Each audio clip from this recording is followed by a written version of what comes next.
What's up? It's Richie here with your Week 10 college football reviews. There's a bunch to get into. Let's jump in. We'll start back on Tuesday with the Kent State Golden Flashes taking on the Bowling Green Falcons.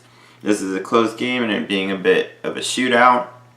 In a game I picked wrong also, but Kent State ended up winning 35-28.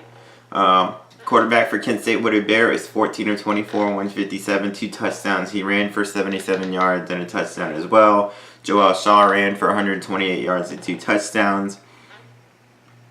And Bowling Green,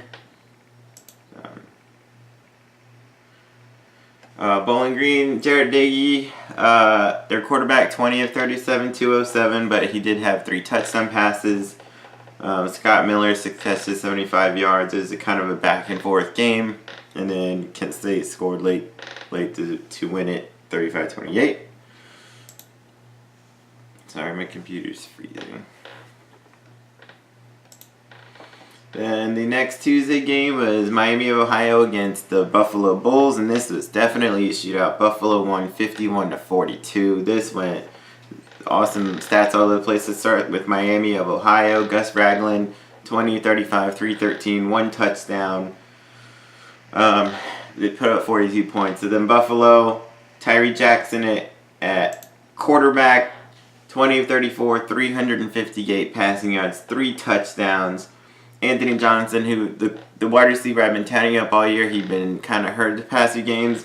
Then he went off again this game. 8 catches, 238 receiving yards, just 3 receiving touchdowns.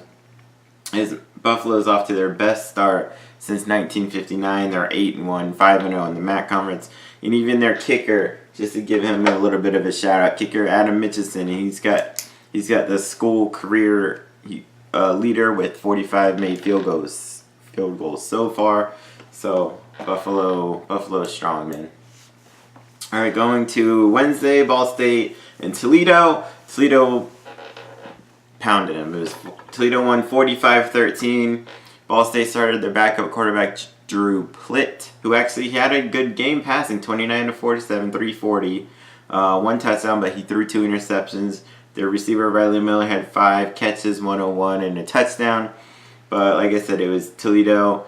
Eli Peters, 25-34, 327. He threw 2 touchdown passes, but he did throw 4 interceptions. Fortunately, it didn't hurt them in this game. In fact, there were a lot of turnovers. There were 5 for each team. Like, both teams turned it over 5 times. There were 10 in the entire game. But Toledo was able to do everything else. Deontay Johnson, one of the trio, awesome receiving core, 5 catches, 100 yards. Toledo's 5-4, and they're 1 win away from bowl eligibility, which I'll cover in my stat attacks later. All right, going to Thursday. Start with let's not start with the UCF just yet. Let's go to Northern Illinois and Akron.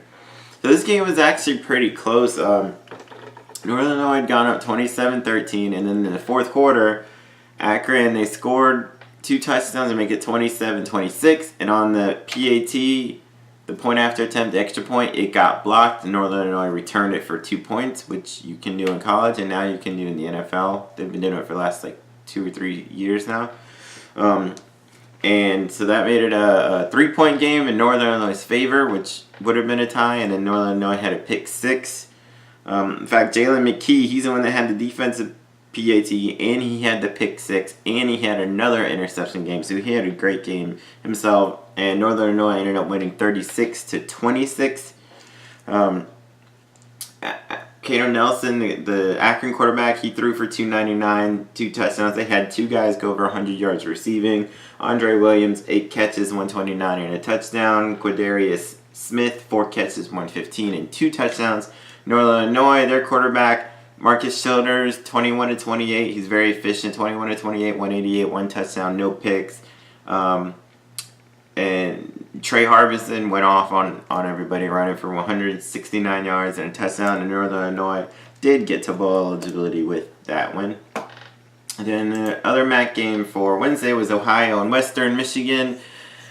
And unfortunately, Western Michigan, their starting quarterback, John Westink, had gotten hurt and was out for the season. So it was just all Ohio. Ohio won 59-14. Nathan Rourke, 12 of 14, 149, 3 touchdown passes.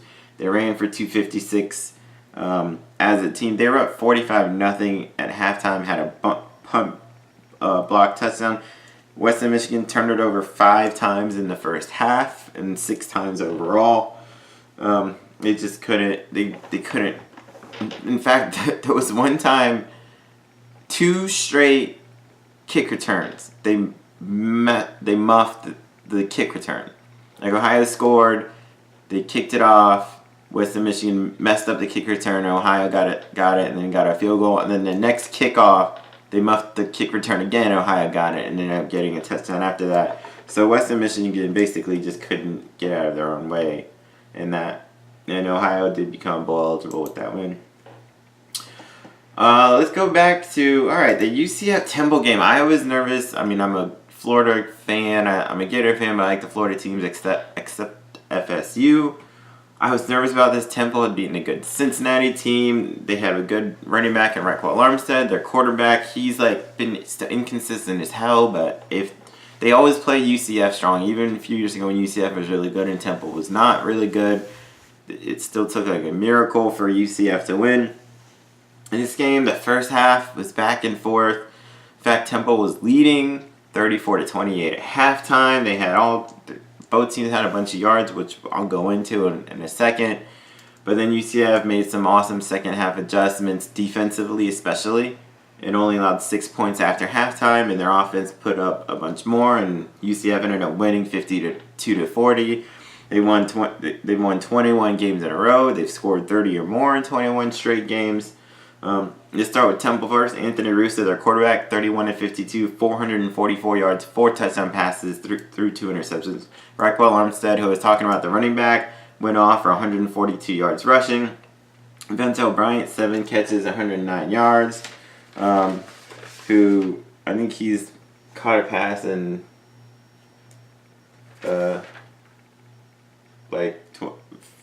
I don't know, a bunch of straight games. Then you go to Mackenzie Milton, quarterback for UCF, one of the best in America. He threw for 312 yards, 3 touchdowns, and a pick. Greg McCray, running back, went off, ran in for 188 yards and a touchdown. UCF ran for 318 as a team, and they put up 52 points, like I said, and remain undefeated for. Like I said, they won 21 games in a row. Playoff committee. All right, let's go to the Friday game. Thursday. I don't know who played Friday games. Pitt and Virginia, an ACC game. Virginia just got ranked. They just got into bowl eligibility. Pitt was 4-4, next to 3-1 in the conference, and Pitt upset them. They ran all over them. In fact, Darren Hall ran for 229 yards and 3 rushing touchdowns. That's all Pittsburgh needed, as they beat Virginia 23-13.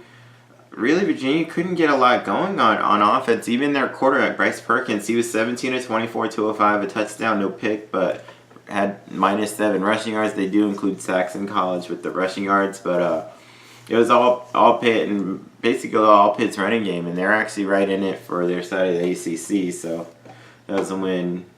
Nice win for Pitt. Middle Tennessee State took on Western Kentucky. It was about what I expected. Middle Tennessee, they became bowl eligible. They won 29-10. Brent Stockstill, one of the better group of 5 quarterbacks, 24-42, 228, 2 touchdowns, no picks. Statistically one of the best of all time. He's like in the top 25 all time in passing yards. This was kind of an interesting one. Shaton Mobley, he's a freshman running back for Middle Tennessee. And he hadn't been used a whole lot all season. And then he set a school freshman record with 198 rushing yards. I'm gonna shout out the kicker for Middle Tennessee, Cruz Holt. He tied the school record. He was 5 for 5 on field goals. So they got it done offensively, defensively. Western Kentucky had nothing on offense worth talking about. They did have a couple drop touchdown passes that could have kept it close later, but it was Middle Tennessee was mostly they were up 20-3 at halftime and in control. All right, Arizona, Colorado. This was a fun game to watch. This is back and forth, Pac-12 shootout like you've never seen it, or like you have seen, whatever. Arizona ended up winning 42-34. It was 26-24 at halftime. Khalil Tate. It's funny. Last year, Khalil Tate, the quarterback of Arizona, he set the NCAA record for rushing yards in a game by a quarterback with 327 rushing yards in one game against Colorado. On Friday, he did it with his arm. He passed for 350 yards. He had 5 touchdown passes. Running back J.J. Taylor went off. He had 40 carries, 192 yards. Quarterback for Colorado, Steven Montez, 27 of 42, 343, 3 touchdowns and a pick. Juwann Winfrey, wide receiver, 8 catches, 101. This is back and forth, but Arizona ended up winning it. And now Arizona is actually one win away from bowl, is really both Colorado and Arizona, but Colorado's been one win away from it for the past like 2 or 3 games now, and just they've been kind of sliding.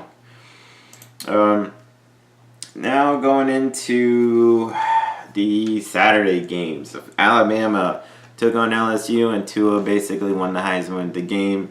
Alabama shut them out, 29-0. Tua, he threw his first interception this season, so, but he then threw for 295, 2 touchdowns, and ran for a 44-yard touchdown. That was probably his Heisman moment, as they like to call it. Damian Harris at running back ran for 107 yards and a touchdown. Alabama ran for 281 yards as a team. They had like 500-something yards of offense. Jerry Jeudy, 8 catches, 103 yards receiving. LSU they were held to 12 yards rushing. I mean, they didn't score, so they couldn't do anything. Alabama looks like one of the best teams to ever play, and I'm not exaggerating. At least from what I've seen, I'm 31. Whatever I've seen, they're on par with those USC teams from the mid 2000s. And I was a little younger than them, but I guess in the mid 90s with the in the 80s with the FSU swagger and the Miami and probably even the Gators, but whatever. Alabama's is rolling. And Clemson. Louisville sucks. Clemson shat all over them. 77-16. They had 3 quarterbacks going. Their backup had 3 touchdown passes. Chase Bryce, 6 of 7, 110, 3 touchdowns. Trevor Lawrence, 8 of 12, 59 yards, 2 touchdowns, 1 pick. Travis Etienne, they had 3 guys go over 100 yards rushing. Travis Etienne, 8 carries, 153, touchdown. Lynn J. Dixon, 4 carries, 116 and a touchdown. Tavian Feaster, 6 carries, 101 yards and 2 touchdowns. They ran for 492 yards as a team. Even their fucking offensive lineman, left tackle Mitch Hyatt, set a school record for snaps in a career. That's how many snaps, like how many plays he's played in a career. Louisville, they couldn't get out of their own way. They had 2 quarterbacks combined for 17 of 34. It was all Clemson, as Clemson remains undefeated. All right, Notre Dame took on Northwestern. This is a pretty close game. Notre Dame ended up winning 31-21, but it was 24-21, and Notre Dame scored a touchdown really late in the game to pretty much clinch it. Let's start with Northwestern. Clayton Thorson, 16-29, 141, and a touchdown.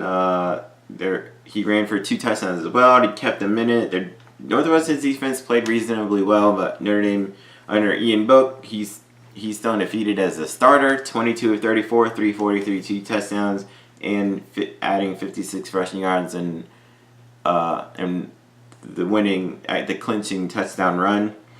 Chase Claypool at wide receiver, 8 catches, 130 yards, as Notre Dame remain undefeated. All right, Michigan took on Penn State, and it was all Michigan. Michigan clobbered them 42-7. Shea Patterson, 11 of 17, 144, 2 touchdowns. Karan Higdon, one of the best running backs you guys don't know about. He ran for 132 yards and a touchdown. It's his 7th straight 100-yard game, which I think they said is 2nd in program history. Their defense, I mean, they had 5 sacks. They shut down Penn State and Trace McSorley. So Trace McSorley was 5 of 13 for 83 yards passing. Like, Michigan, their defense looks really strong, and they proved it against Penn State in a huge win there. Georgia beat Kentucky. Finally, Kentucky is who I thought they were. They somehow won games, and Georgia killed them. They had 2 guys go over 100 yards against the great Kentucky defense. See how bullshit that is. DeAndre Swift ran for 156, 2 touchdowns. Elijah Holyfield ran for 115 and a touchdown.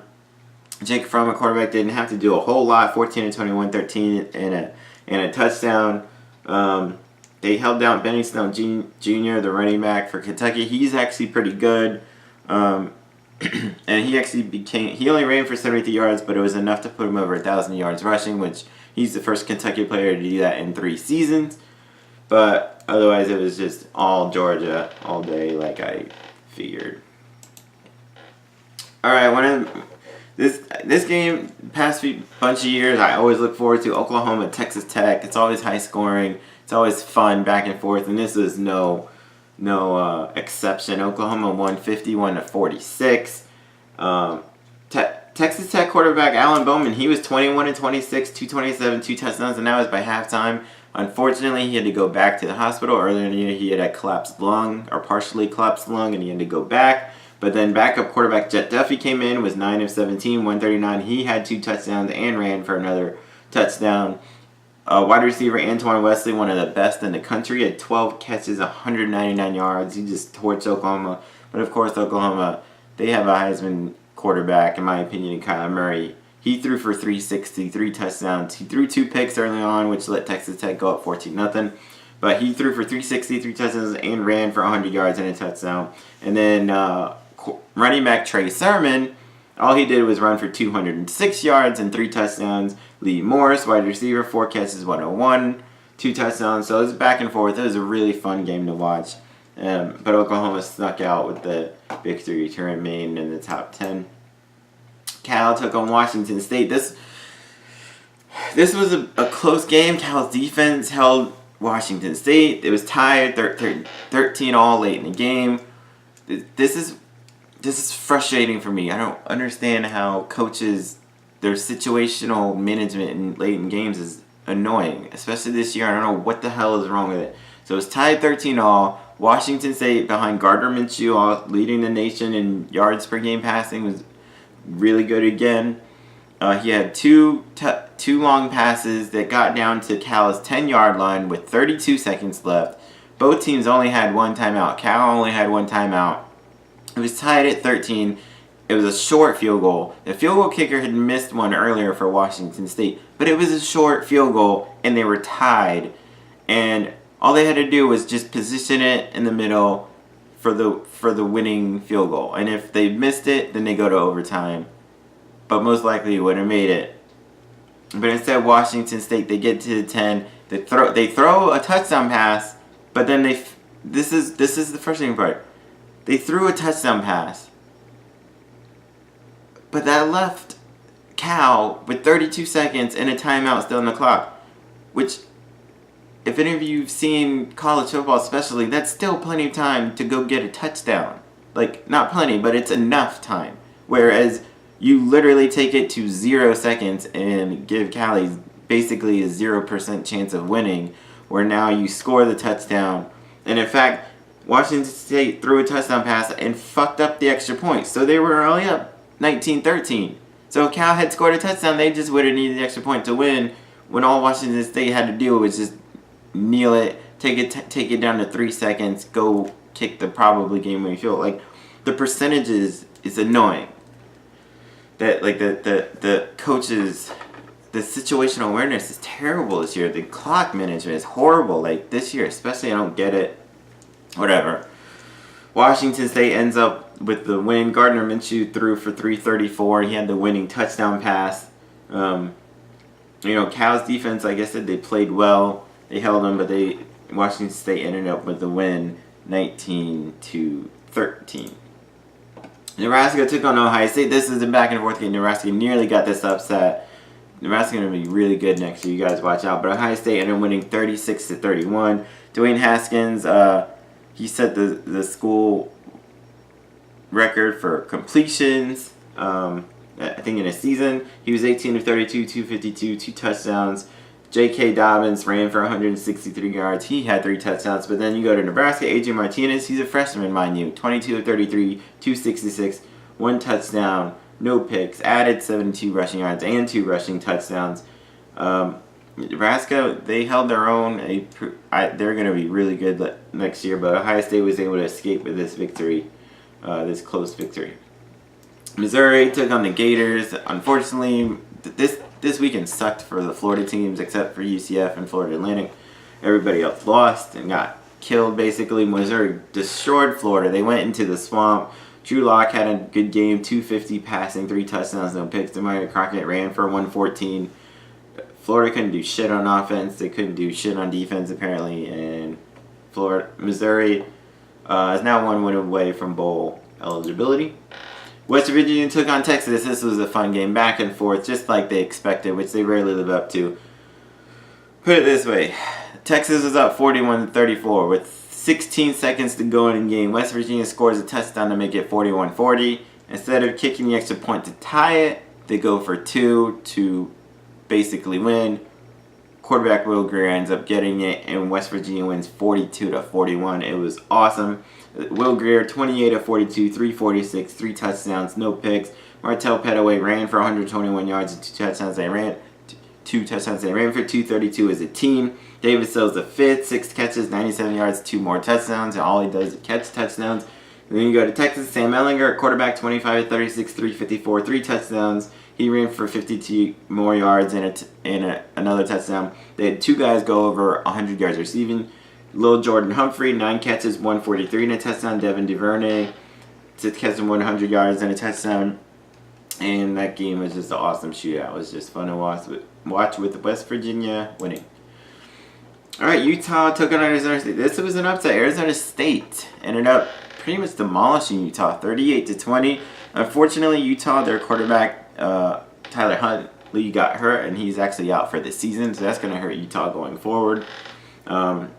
He wasn't having a great game anyway. He was 7 of 15, 88 yards, a touchdown, the pick. Zach Moss ran for 128 yards and a touchdown, but it was mostly all Utah kind of had going for them is Arizona State.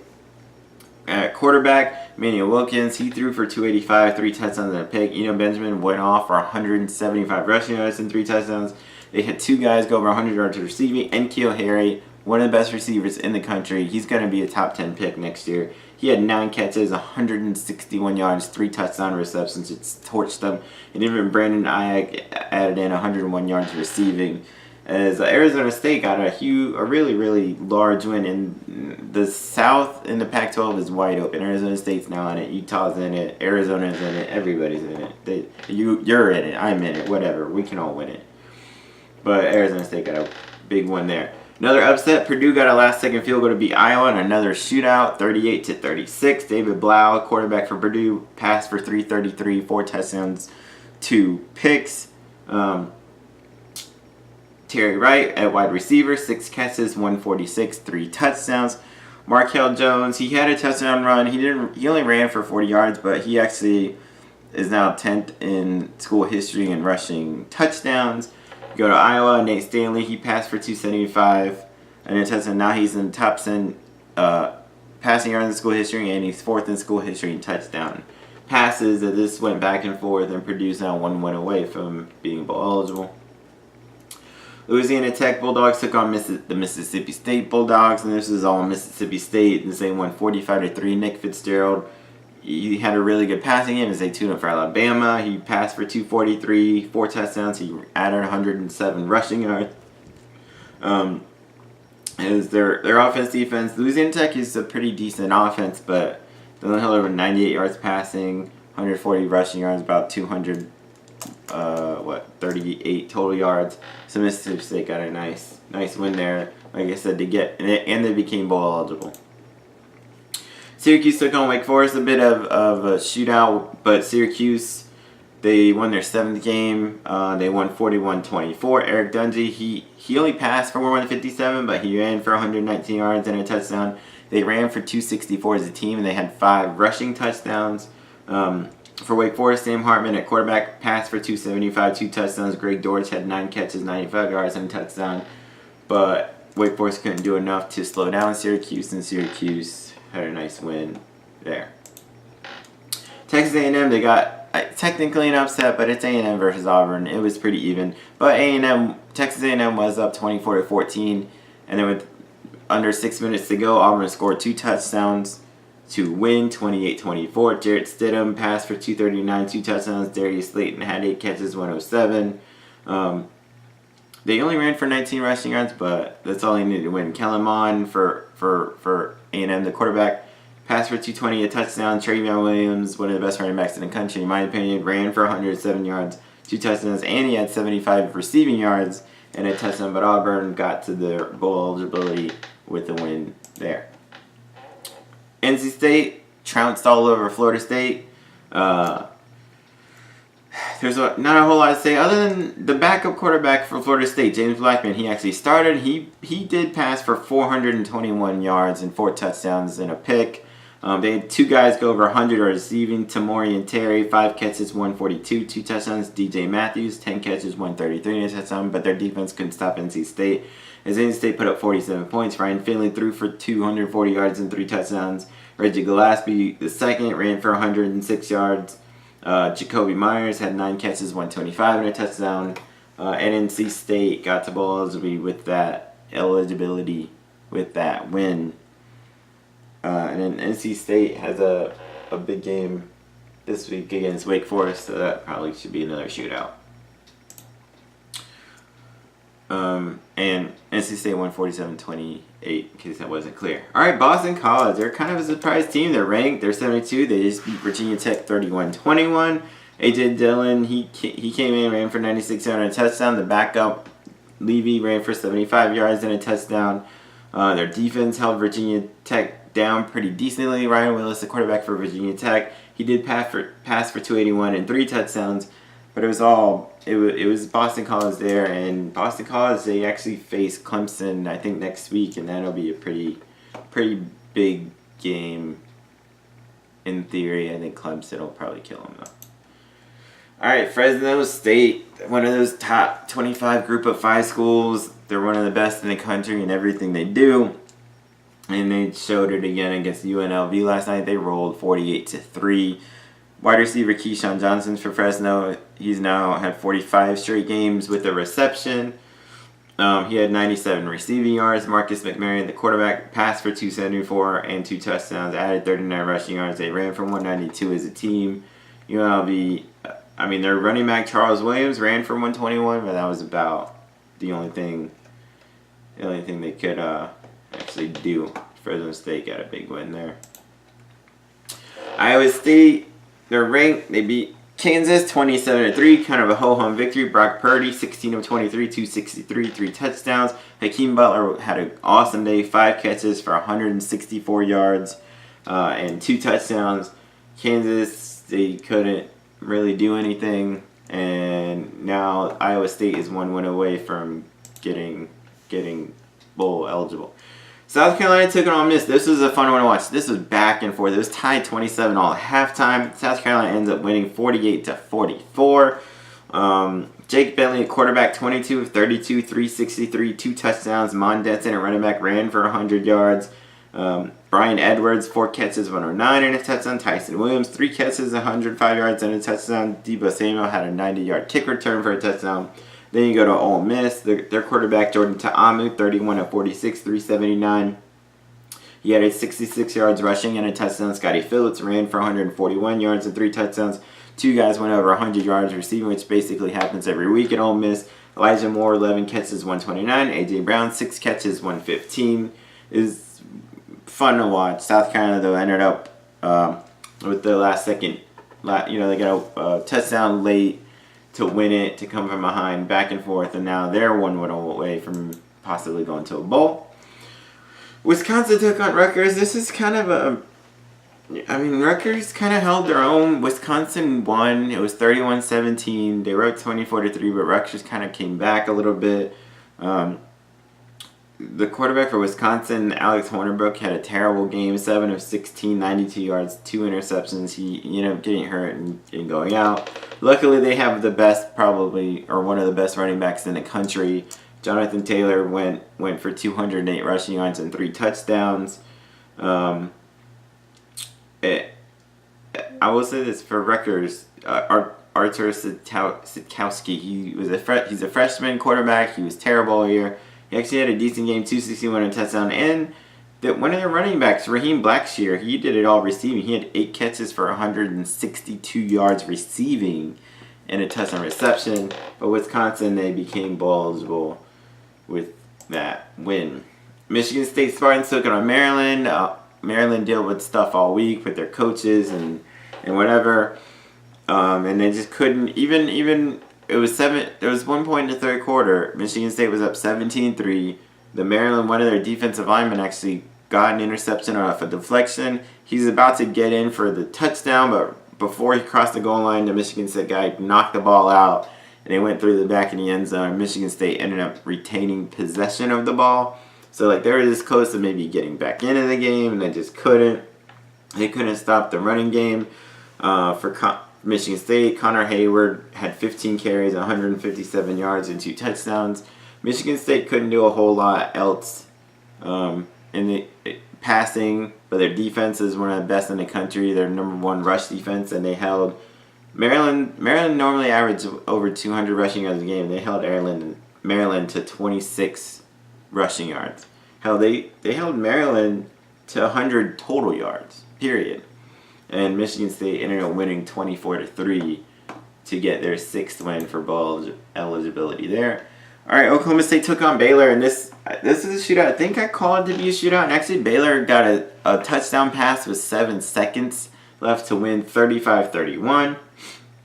Jalen McClendon, a quarterback, actually started the game, and then Charlie Brewer came in, and he had 2 touchdown passes, and the winning touchdown pass, John Levitt, running back, ran for 104 yards and a touchdown. Jalen Hurd had 7 catches, 96 yards and a touchdown. Taylor Cornelius, the quarterback for Oklahoma State, passed for 287 and a touchdown. Justice Hill, one of the best running backs in the country, ran for 119 and a touchdown. Tylan Wallace, wide receiver for Oklahoma State, he had 112 yards and a touchdown and got over 1,000 yards receiving for the year in a back and forth game that Baylor won. And now they're both 1 win away from possibly going to a bowl. All right, Air Force took on Army, and Army retained the Commander-in-Chief trophy for a 2nd straight year as Army won 17-14. Both are triple option teams. They pretty much run it. Army ran for 242 as a team. Darnell Woolfolk ran for 117 and a touchdown. They were up 17-6 at one point. Air Force, they had a chance late in the game to tie it, but they were stopped on 4th and 3 or something, and the Army ended up winning that one to get to 7-2. Memphis Tigers took on East Carolina, and this ended up being a shootout of varying degrees. Memphis won 59-41. East Carolina, Holton Eilers, he was 34 of 62 for 449 yards, 3 touchdowns. Trevon Brown, one of the best receivers in the group of 5, had 10 catches, 193 and 2 touchdowns. Then you go to Memphis, Brady White passed for 362, 3 touchdowns. Darrell Henderson, one of the best running backs in the country, ran for 132 and 2 touchdowns. Wide receiver DeMonte Coxey had 10 catches, 176, 2 touchdowns. Both teams just went back and forth in this one, but Memphis ended up winning, and now they're 1 win away from going to a bowl.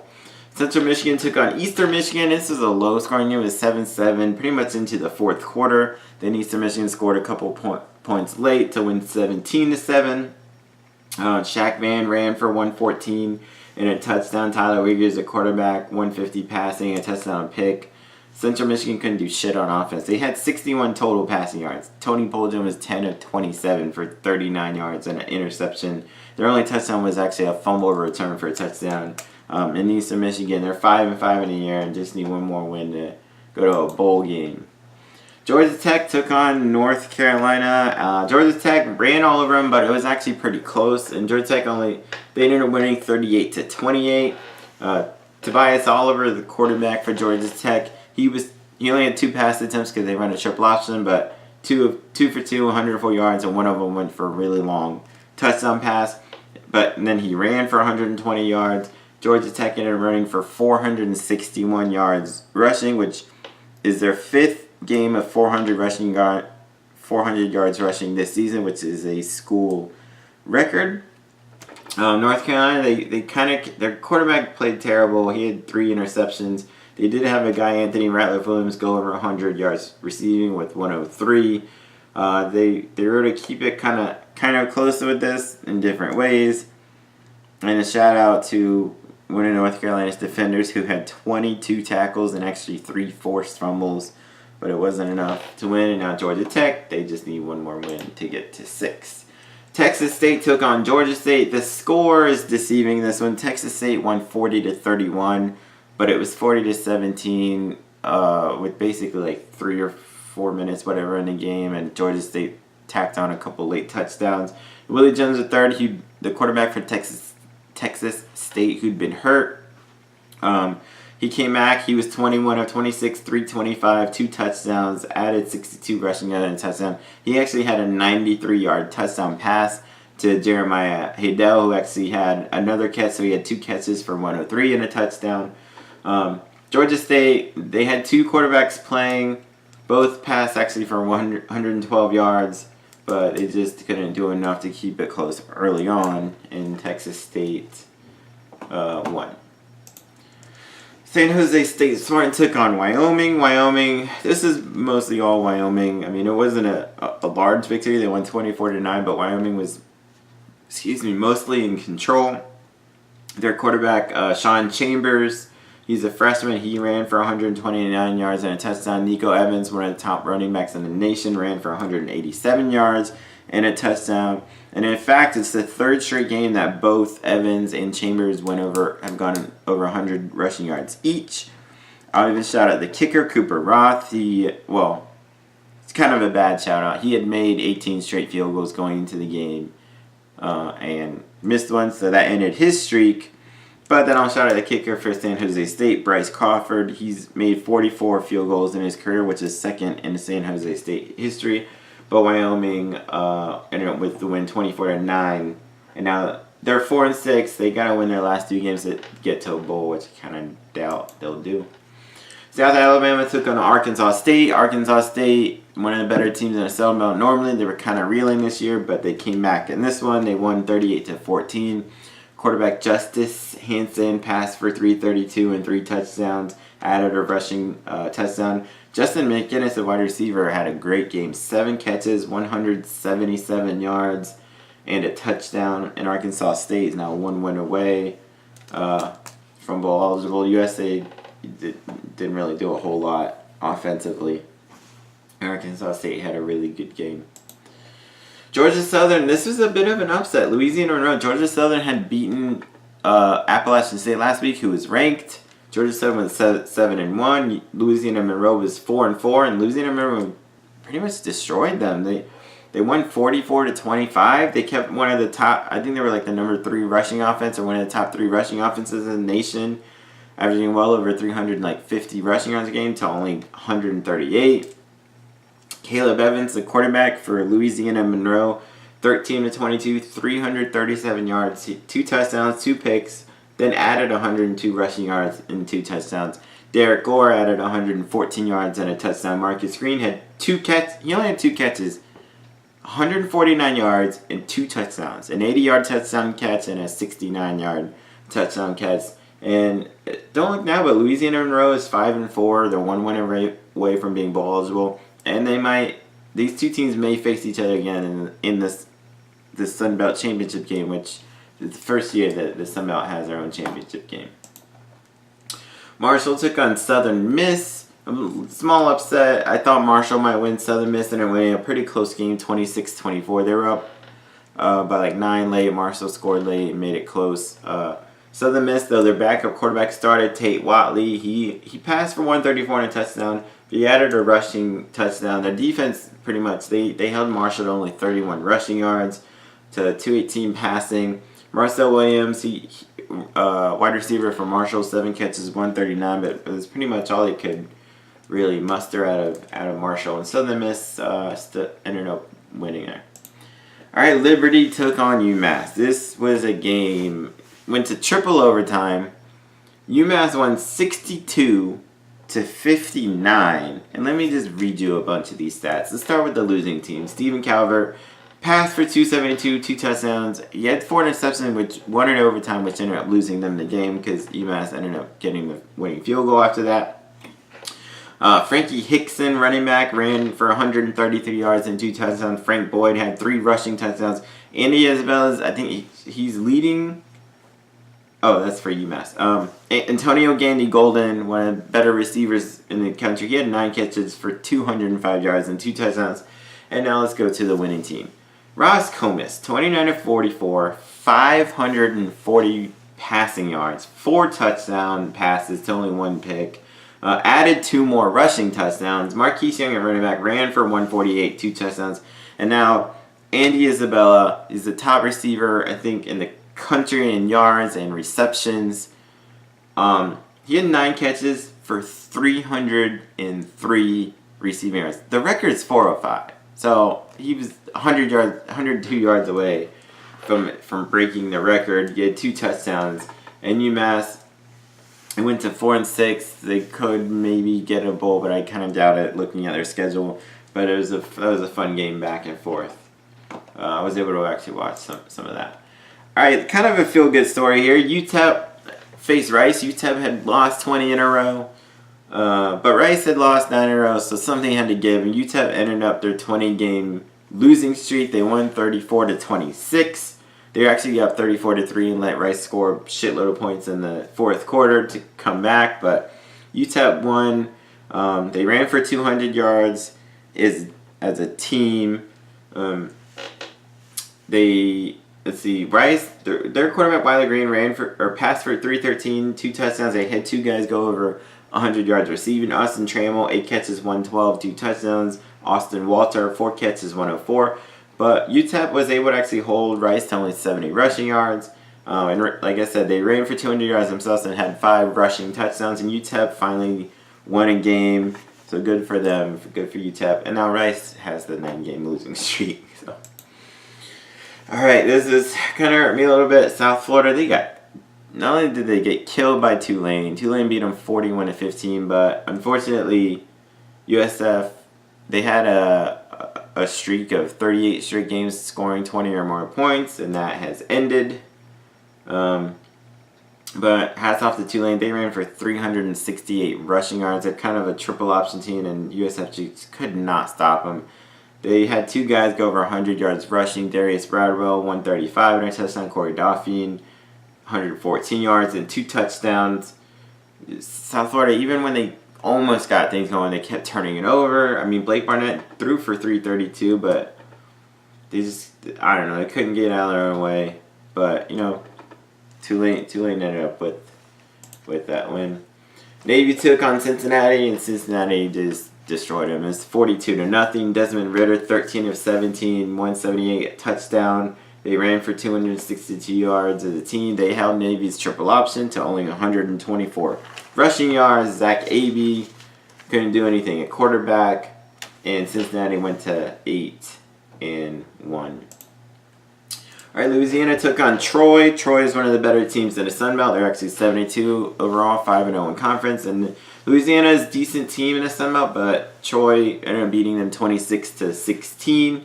Sawyer Smith at quarterback, he was 18 with 22, 317, a touchdown, no interceptions. B.J. Smith at running back, he actually ran for 130 yards and a touchdown, and it's his 5th straight 100-yard rushing game, which I think they said was a program record. Let me read it to make sure. Oh yeah, okay. So yeah, school record, 5th straight rushing game. Damian Millis went off, 10 catches, 213 yards, and a touchdown. And I want to shout out a defensive player, Kyler Knudsen. It was his first start. He's a junior. His first start, he ended up with 7 tackles, 2 passes, defensed. He ended up with an interception, and then after he was a walk-on, And after the game, they awarded him a scholarship, so that was pretty cool. So he got a win. He helped. It was a pretty big help in their team winning as they won that. I'll shout out Louisiana. Trey Ragas, one of the better running backs, I should say, in the Sun Belt. He did have 106 rushing yards and 2 touchdowns, but it wasn't enough to beat Troy. All right, Kansas State taking on TCU, and I kind of feel bad about this. TCU won 14-13. Kansas State scored a touchdown in the fourth quarter to make it 14-13, but their kicker missed the extra point. He hooked it. So that's why the final margin was that 1 point. Quarterback Michael Collins for TCU, 17 of 33, 218, and a touchdown. Jalen Rieger, he had 3 catches, 92 yards, and a touchdown. For Kansas State, Alex Barnes did have 100 yards rushing, 102. But it was pretty much a defensive game, not a ton of big plays, obviously. But TCU ended up with the smallest margin of victories there. Minnesota took on Illinois, and Minnesota's falling apart. Illinois ran all over. They ran for 430 yards on them. They had 2 guys go over 100 yards rushing. Illinois did, as Illinois won 55-31. Their quarterback, A.J. Bush for Illinois, he passed for 216, 2 touchdowns and a pick. He ran for 127 yards and 2 touchdowns. Reggie Corbin ran for 213 yards and 2 touchdowns. And Minnesota just couldn't stop him. I mean, Minnesota, their freshman quarterback, Tanner Morgan, started. He passed for 258, 2 touchdowns. Rashad Bateman had 7 catches, 175, and 2 touchdowns. Their offense was okay. They put up 31 points, but they could not stop Illinois at all. All right, Charlotte took on Tennessee. Tennessee only won 14-3. And they had a punt return for a touchdown, and it was all in the first quarter. They put up 14 points. Charlotte is actually 6th nationally in rushing defense, and Tennessee only ran for 20 yards total. Quarterback Jarrett Garantano was 16 of 21, 172, a touchdown. He was efficient enough to win. But that's about it. And for Charlotte, Benny LeMay, he had a nice game, 81 rushing yards. And oddly enough, I'm going to shout out their punter. Kyle Corbett, he had a school record 75-yard punt that died at the Tennessee 3-yard line. But Tennessee's kind of having a weird, not great year. They're 4-5 now. They're trying to scrounge up whatever they can to get to a bowl. This is pretty much all they need. In Charlotte, they're looking good. They're actually 4-5. They're still in their second year in the FBS. They have a chance of, if they can win 2 of their last 3 games, they'll be bowl eligible, which is great for them. And they showed they can play against a good, not a good, but a talented SEC school and keep up with them. All right, New Mexico State took on 1AA Alcorn State, who's actually one of the better teams in 1AA. And it was a bit of a shootout. New Mexico State won 52-42. They were pretty much in control most of the game, but they let Alcorn State kind of come back. But they ended up with the win. Jason Huntley, he had a really good game overall. He had 9 catches, 111 yards, a touchdown, added 43 rushing yards and 2 touchdowns, and he had a 99-yard kick return for a touchdown, so he scored in every way possible. Josh Adkins, the New Mexico State quarterback, was 32 of 44, 396, 4 touchdown passes and no picks, so he had an awesome game himself. And I'll shout out Alcorn State. Noah Johnson passed for 316, 4 touchdowns. They had two guys go over 100 yards rushing. That same quarterback ran for 138, then Deshaun Waller ran for 137. Dale Harris had 5 catches, 108 yards, and a touchdown. But New Mexico State, winning. Appalachian State went to Coastal Carolina on that teal field, and this was a pretty decent game. Appalachian State, they won 23-7. It was a little more hard fought than that. But Appalachian State's defense and their running game, their quarterback Jacob Huseman, who hadn't been their starter, he was only 9 of 19, 127. He had a touchdown. He threw 2 picks. Luckily, though, their running game bailed them out. They did run for 278. Darrington Evans ran for 159 and a touchdown. Marcus Williams Jr. ran for 103 and a touchdown. They held Coastal Carolina's rushing offense, which is normally pretty good, to only 72 rushing yards, as Appalachian State became bowl eligible with that. UConn took on Tulsa. UConn was up 10-0, then Tulsa pretty much came all the way back. They scored 28 points in the second quarter and 21 in the third. Tulsa did that to win 49-19. Seth Boomer at quarterback was only 9 of 14, but for 168 yards and 4 touchdown passes. They had 2 guys go over 100 yards rushing. Shamari Brooks ran for 151. Corey Taylor II ran for 133 and a touchdown. Again, UConn, all they had was David Pindall. He did pass for 232 and 2 touchdowns. And again, he ran for 100 yards. He had 150 rushing yards. He's close to 1,000. I think he's got 930 or something close to that on the year. Kyle Buss, 6 catches, 129 and a touchdown. But UConn just couldn't slow down Tulsa at all. All right, a bit of a shocker. Houston came in rolling. They were number one in the country in total offense. They were in the top 3 in scoring offense, facing Southern Methodist, and Southern Methodist they beat them up. They won 45-31. Ben Hicks, quarterback for SMU, was 28 of 43, 318, 4 touchdown passes, no picks. Reggie Roberson had 9 catches, 134 and a touchdown. Keymon Freeman ran for 107 yards and 2 touchdowns. De'Aaron King, the quarterback for Houston, who went into the game, in my opinion, as a Heisman candidate, or at least should have been mentioned. He had a subpar game, especially for his standards. He was 11 of 22, 175, 2 touchdown passes, ran for 54 and a touchdown. He did extend his streak, though. He's now gone 9 straight games with at least 2 passing touchdowns and 1 rushing touchdown. Marquez Stevenson, wide receiver, 3 catches, 104 and a touchdown, but they just couldn't stop Southern Miss. They came back later. Southern Miss went up 17-0. Houston made a bit of a comeback, but it wasn't enough to win. All right, Duke took on Miami. Miami's reeling. They lost their 3rd in a row. Duke became bowl eligible. They won 20-12. Even though Miami ran for 300 yards, they had Travis Homer ran for 133 and a touchdown. DJ Dallas ran for 124 and a touchdown. N'Kosi Perry was 5 of 16 passing. Malik Rosier wasn't much better. He was 8 of 12 for 76 yards. Deion Jackson, the running back for Duke, went for 113 and a touchdown. Deion Jones didn't have a great game. He's the quarterback for Duke. He's been pretty good, but he was only 17 of 35, 130. No touchdowns, but a pick. But their defense and a torrential downpour of a game. If you saw that, it was just one big giant slip and slide all over the place. But Duke, to their credit, they won a close game 20-12, and now they're going to a bowl game. Or probably. Alright, Oregon took on UCLA and former coach Chip Kelly, and it was all Oregon. Oregon won 42-21. Justin Herbert, 18 of 32, 264, 2 touchdowns. They ran for 200 yards as a team. Dylan Mitchell, wide receiver, 8 catches, 156, and 2 touchdowns. Joshua Kelly, running back for UCLA, he's had an awesome season so far. He ran for 161 and a touchdown. But that was really it. The quarterbacks, Wilton Speight came in, Dorian Thompson-Robinson came in. They did okay.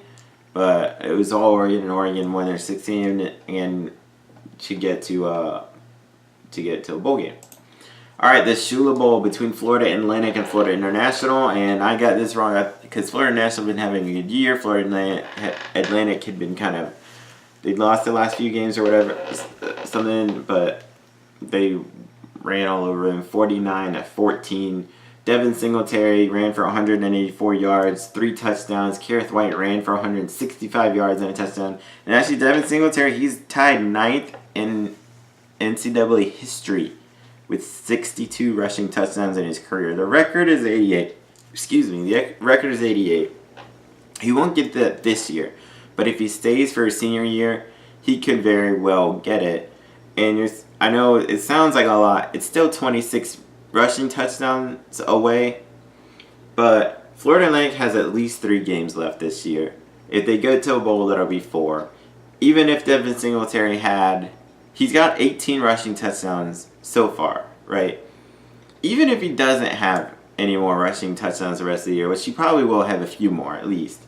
Even if he didn't, he had 32 rushing touchdowns last year, and if he had 18 so far this year, I mean, there's no reason to think he couldn't possibly get 26 next year, which is a shitload, but I'm just saying. So, if he comes back, he's got a record to look forward to.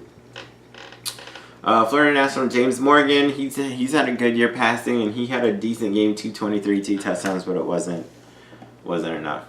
UTSA against UAB. UAB with their backup quarterback rolled 52-3, 8-1 or 6-0 in the conference. Tyler Johnson III, he's a freshman. He was 10 of 17, 249, 3 touchdowns, added 62 rushing yards and a touchdown. Spencer Brown went off for 147 rushing yards and 2 touchdowns.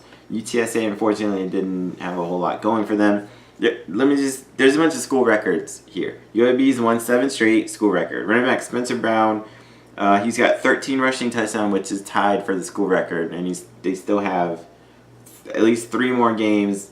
They'll probably make this USA Championship game and a bowl, so they probably have like 5 games left. They had 668 yards in the game, which is also a school record. So far, their 8 wins ties the school record, which they'll probably. There's no reason for them to not be able to get more. You do Bill Clark, the coach at UAB. I talked about this story earlier in the season. He was there in 2014. They went to 6-6, but they shut the program down for 2 years for 15-16. They come back after not even playing football for 2 full seasons.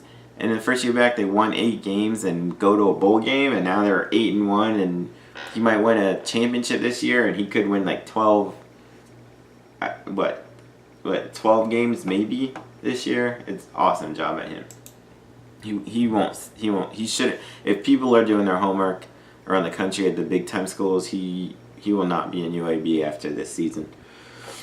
All right, Washington took on Stanford. Washington went up big. They let Stanford come back. Stanford missed an extra point, which hurt them because Washington won 27-23. If Stanford hadn't missed it, and Stanford got into field goal range late in the game, but because they needed a touchdown, they, instead of a possibly tying field goal, they couldn't extend the game. But Washington was up most early 21-0. Like I said, they let Stanford come back. Jake Browning, 16 of 27, 194, a touchdown. He ran for a touchdown. Myles Gaskin came back after missing a few games hurt. He ran for 148 yards and a touchdown. KJ Cassell, Stanford quarterback. He was 29 of 43, 347, 2 touchdowns, but he threw 3 picks. Which didn't help in his comeback. Caden Smith had 8 catches, 107, and a touchdown. But now Washington should be playing for the Pac-12 North in a few weeks in the Apple Cup against Washington State. All right, USC took on Oregon State. USC, their running back Akacedric Ware went off 205 rushing yards and 3 touchdowns. Vave Malapai added 101 rushing yards and a touchdown. JT Daniel, quarterback, came in after being hurt a couple games. He was okay, 14 of 26, 177 and a touchdown. But their defense was able to hold Oregon State down pretty well, at least their rushing game down. Because they have Jermar Jefferson, who's a freshman phenom. He's one of the top 3 in the nation in rushing yards. But it only held him to 58 rushing yards, and they held Oregon State to 31 yards as a team. Oregon State was able to kind of keep it close, and they were down 21-0. They came back, it was like 21-14 behind Jake Luton, quarterback, who passed for 301 and a touchdown. Isaiah Hodgins had 8 catches, 129 yards, but it wasn't enough, and now USC is 1 win away from being going to a bowl game. BYU took on Boise State. This is a back and forth. It was a close, tight game. It was an exciting game. Boise State was up 14-6 at one point. They were up 21-13. Then it was 21-16. And then BYU got all the way down to Boise's 3-yard line. 7 seconds left. The quarterback, Zach Wilson, for BYU, he ran around. He got tackled, and the time ran out. And Boise State ended up winning 21-16. Brett Ripien, he didn't have his best game passing, but it's all he needed to win. He passed for 214 and a touchdown. Alexander Madison ran for 89 yards and 2 touchdowns. It was Boise State's defense won the game, and now they have a huge game on Friday against Fresno State, which I will break down later in my previews. All right, San Diego State took on New Mexico, and San Diego State was down 23-14 in the 4th quarter. They got a couple scores, then they ended up winning 31-23. Juwan Washington, the running back I was touting at the beginning of the year, his first 4 games were great. His first 3 over 150 basically in each. Then he'd gotten hurt, and then of course he comes back. He almost hit 100 yards on 11 carries. He got to 95. He got 2 touchdown passes. Not passes. He had 2 touchdown runs. A 50-yarder that ended up clinching the game. And San Diego State then moved to 7-2. New Mexico, they scored on a defensive touchdown. They were able to move it just enough to obviously get to the 23, but they couldn't hold on to that lead as San Diego State won. And then the nightcap, Utah State went into Hawaii, and US State, they're one of the top teams. They're like top 3 in the country in scoring, and they just went all over them, 56-17. They had 2 guys over 100 rushing yards and 2 guys with each 3 rushing touchdowns. Darwin Thompson, 141, 3 touchdowns. Gerald Bright, 121, 3 touchdowns. Hawaii, Cole McDonald, he was 18 of 45, which isn't very good at all. He did pass for 331, 2 touchdowns, 2 picks. Hawaii's been reeling. They still are looking for that one more win to get to a bowl game. After starting 6-1, they've lost 4 in a row. But they should have. I think they'll probably get it in their next couple of games. But Utah State's 8-1. They're ranked, or they were ranked, or whatever, in the playoff committee. They're doing awesome this year, and they won that one. So those are my college football reviews. And in a second, or a little bit, I'm going to do my stat attack stuff. And later on, probably tomorrow or soon, you guys will see my previews for next week. But check out, we're going to put our weekday previews and our weekday pick and all of our picks up. And check out our NFL stuff later. Peace.